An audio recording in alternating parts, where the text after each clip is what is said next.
Bonjour à tous et bienvenue dans le 4e épisode de Manga First. Au programme d'aujourd'hui, nous avons 4 mangas et il y en a pour tous les goûts. Un seinen, un shonen, un shoujo et un yaoi. Le premier manga que je vous présente est donc le seinen, Ladyboy vs Yakuza, l'île du désespoir, volume 1, de Sakurai Toshifumi.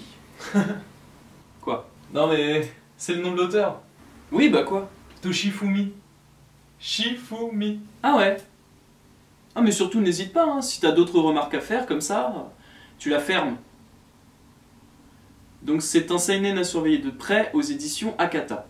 Kuzu Kamashima était un jeune yakuza plein de potentiel. Oui, mais voilà, ce jeune premier a eu la trop mauvaise idée de coucher avec la fille et l'épouse de son big boss. Et comme tout se sait chez les mafieux, le parrain japonais fou de rage décide alors de se venger et sa punition est terrible.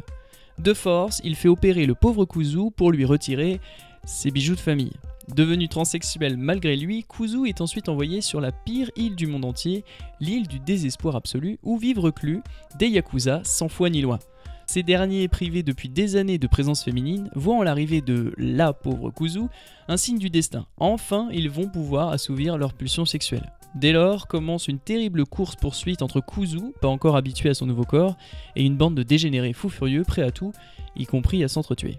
Cette série en est à 3 volumes au Japon, et même si l'histoire n'est pas forcément au goût de tous, nous avons affaire à un survival manga d'un nouveau genre. Le shonen que je vous présente est Prisoner and Paper Plane aux éditions Komiku. En prison pour avoir participé à la rébellion contre l'Empire, le détenu 420 cherche la lumière. Affamé et maltraité chaque jour aussi bien par ses geôliers que ses codétenus, le jeune héros n'a plus aucun espoir, il n'a plus goût à la vie et ne voit pas le bout de ce tunnel terriblement sombre. Mais un jour, de l'autre côté de la barrière, il aperçoit une jeune fille qui va lui redonner espoir. Pour le moment, le seul moyen de communication est d'échanger des messages avec des avions en papier. Avec Saki Akamura au dessin et le scénario de Nekoromine, cette série s'est terminée en seulement 3 volumes au Japon.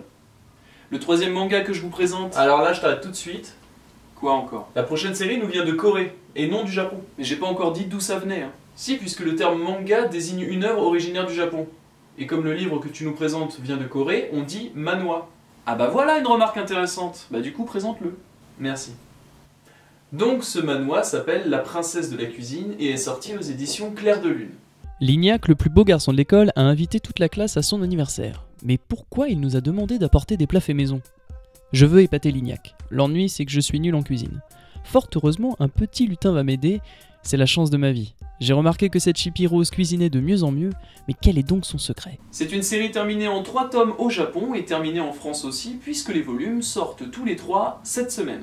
Les internautes crient déjà au plagiat, puisque l'histoire est très similaire à Yumero Pâtissière. Le dernier manga que je vous présente est un yaoi, Kuroneko, la dépendance, aux éditions Taifu Comics. Kagami et Shingo sont maintenant ensemble. Au départ inexistants, les sentiments vont peu à peu apparaître et prendre le dessus sur les simples désirs primaires de chacun. Ils sont si amoureux qu'un seul « je t'aime » de la part de Shingo fait apparaître des taches de léopard sur la peau de Kagami.